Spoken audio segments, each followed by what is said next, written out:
নিজেদের ভিতরে প্রত্যাশা প্রাপ্তির কিছু কিছু অসঙ্গতি থাকতে পারে, সেটা একটা শুধুমাত্র সেটাও বলুন, কিন্তু মনে রাখতে হবে নিজের প্রত্যাশা পূরণ হয় নাই বলে রাগ করে যেমন উঠানে হাত ছিটিয়ে খাওয়া যায় না, তেমনি সরকার ছাড়া, নির্বাচনে জয়লাভ ছাড়া, সরকার ছাড়া বাংলাদেশে অনেক ক্ষতি হয়ে যাবে যদি তার একটা প্রমাণ প্রধানমন্ত্রী না করা যায়।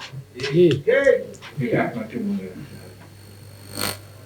চারিদিকে যে ঘটনা দেখছেন, কি এমন করলো বাংলাদেশ যে ভারত সেটা সহ্য করতে পারছে না?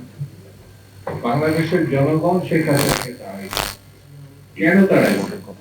তিনি বাংলাদেশের ৬০ লক্ষ মামলা দিয়েছে, আসামি বানিয়েছে ৬০ লক্ষ। পৃথিবীর আর কোন জায়গায় এত মামলা হয়নি।